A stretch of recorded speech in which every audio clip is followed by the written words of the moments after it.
वर्ष 1200 में भारत में 4 लाख मुसलमान थे और 200 वर्ष बाद वर्ष 1400 में भारत में मुसलमानों की आबादी 32 लाख हो गई।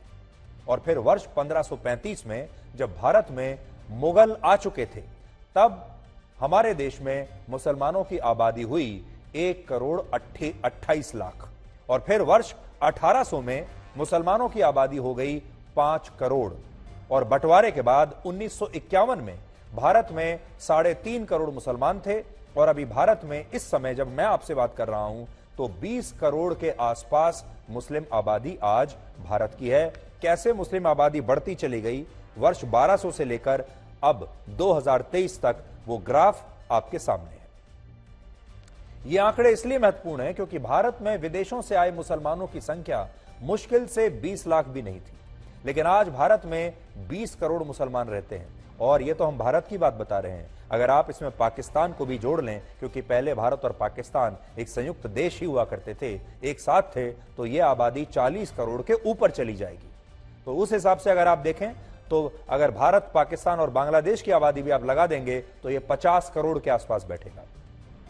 और ऐसा इसलिए है क्योंकि यह माना जाता है कि भारत में बहुत सारे मुसलमानों के पूर्वज हिंदू थे, जिन्होंने अपना सैकड़ों वर्षों पहले धर्म परिवर्तन कर लिया था, क्योंकि उस समय हालात ऐसे थे कि अगर आपको यहां काम करना है, अपने परिवार की रक्षा करनी है, जीवित रहना है, तो धर्म परिवर्तन के अलावा और कोई चारा नहीं था।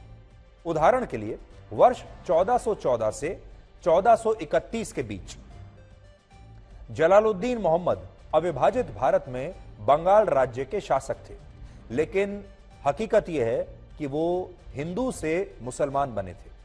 उनके पिता का नाम राजा गणेश था, लेकिन बाद में राजा गणेश के पुत्र ने इस्लाम धर्म अपना लिया और उनका नाम पड़ गया जलालुद्दीन मोहम्मद। और फिर जलालुद्दीन मोहम्मद बनकर उन्होंने बंगाल में बड़े पैमाने पर बाकी हिंदुओं को भी इस्लाम धर्म अपनाने के लिए मजबूर किया, जिसकी वजह से बंगाल में मुसलमानों की आबादी इतनी ज्यादा थी कि वर्ष 1947 में बंटवारे के समय संयुक्त बंगाल का भी विभाजन करना पड़ा। बंगाल में मुसलमानों की आबादी इतनी ज्यादा क्यों है और क्यों फिर उसका विभाजन हुआ और उसमें से एक हिस्सा पाकिस्तान को देना पड़ा, जो बाद में बांग्लादेश बना, यह उसका कारण है।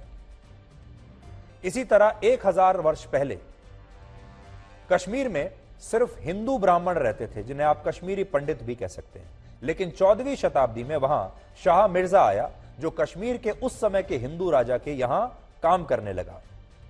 14वीं शताब्दी के मध्य में शाह मिर्जा के बाद कश्मीर में शाह मिरी वंश का शासन आया और सिकंदर शाह मिरी वहां का सुल्तान बन गया। अब सिकंदर शाह मिरी को बुत शिकन भी कहा जाता है, जिसका मतलब होता है मूर्ति भंजक, यानी मूर्ति तोड़ने वाला।